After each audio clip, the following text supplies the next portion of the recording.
ќе зборуваме за традиционалниот фестивал Джифони Македонија 2023. Станува збор за 6 дена, кои што се исполнети со филмови, дискусии, работилници, средби, мастер-класови. Значи, ќе зборуваме со Деја на оваа тема. Добро утро. Добро утро. Колегите, да, ќе ни помогнете добро, за да можеме да го представиме и банерот кој што ни е подготвен. Деја, 6 дена кои што ќе бидат богато исполнети. Јас верувам дека дел само најавив, но на програмата што се ќе се најде? Програмата стартува уште утре изутрина во 9 часот со првата група млади учесници, така наречени јуниори, тоа се ученици од 6 до 9 одделенија во основните училишта, а во петок стартува веќе и програмата за средношколците. Имаме вкупно над 500 ученици пријавени за овогодишното издание. Ним ќе им се придружат уште 40 на нивни врсници од странство. Тоа сакав да прашам, како ќе биде годинава? Годинава имаме околу 40, оваа година се фокусиравме на регионот. Имаме традиционално голема група учесници од Италија, бидејќи ние сме регионален хаб на италијанскиот фестивал Джифони, филм фестивал.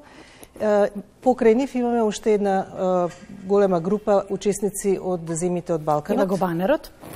Оваа година учествуваат учесници од Србија, Босна и Херцеговина, Косово, Грција, Бугарија и Романија. Меѓу другото, оваа година за прв пат имаме гости од странство и во групата јуниори. Тоа е прва експериментална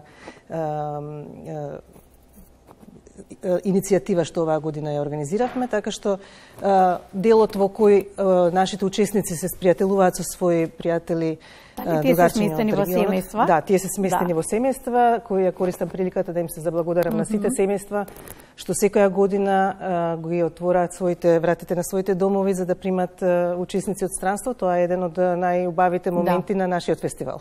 Да, еден од најубавите моменти кога директно се запознаваме со културата на гостинот, но и гостинот убаво да ја запознае нашата култура. Тие пријателства чинам дека остануваат. Што е главна специфика, освен дека имаме повеќе гости годинава, имаме повеќе учесници, што е специфика за годинишното издание? Годинишното издание како формат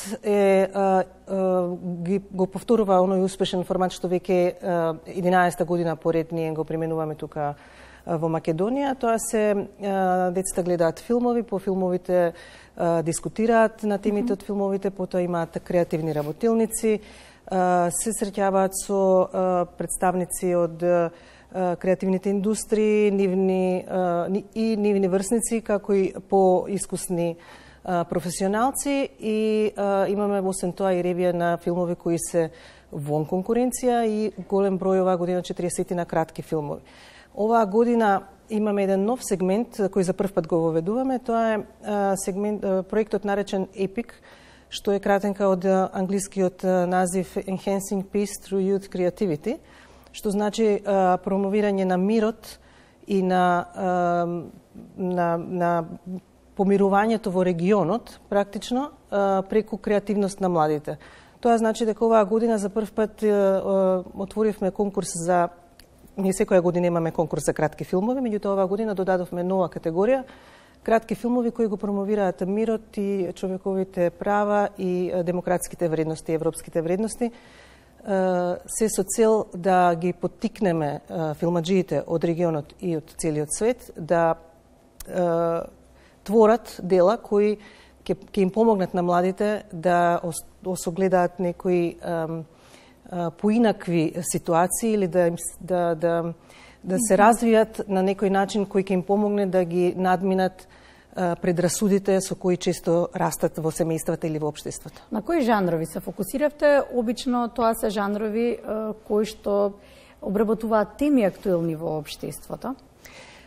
Главната селекција на долгометражни филмови секоја година се врши според специфични критериуми. Тоа се претежно европски Има и неевропски филмови, меѓутоа тоа не се блокбастери, тоа се филмови кои обработуваат теми, специфични и деликатни теми, за кои често пати децата немаат каде да зборуваат, па дури ни училиштето не третира некои теми. И таа е и спецификата всушност на фестивалот. Фестивалот има за цел да ги поттикне децата да размислуваат.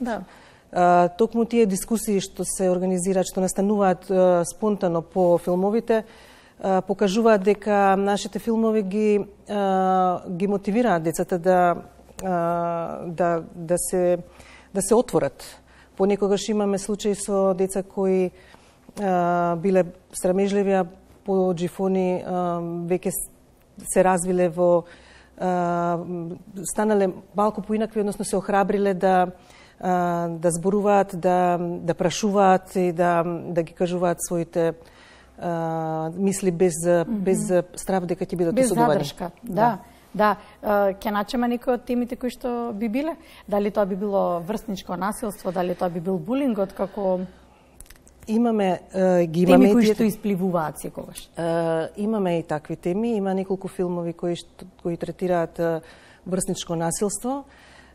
Имаме филмови кои зборуваат и за воени ситуации, за Холокаустот, но имаме и филмови што едноставно имаат за цел да им пренесат на младите порака дека различното е убаво, дека треба да се прифатат себе си такви какви што се. Мислам, сето тоа се теми кои ние не ги бираме филмовите по тема. Ги бираме филмовите, пред се мора да се каже дека филмската продукција наменета за млади не е толку богата како она што е за возрастната публика, така што секогаш е доста предизвикувачка работа да се одберат квалитетни филмови кои ги исполнуваат оние критериуми што ние сакаме на джифони да ги постигнеме. И затоа секоја година и оваа година особено сме задоволни со изборот, а тоа ќе го кажат и младите, затоа што на крајот ќе имаат можности да ги изберат победниците во трите категории. Ваши очекувања пред престојниот ден? Посакам се да помине како што ви е предвидено, знам дека буквално сега секоја минута ви е важна, оти се последни подготовки? Подготовките се при крај. Утре стартуваме со полно темпо во кинотеката со најмалите.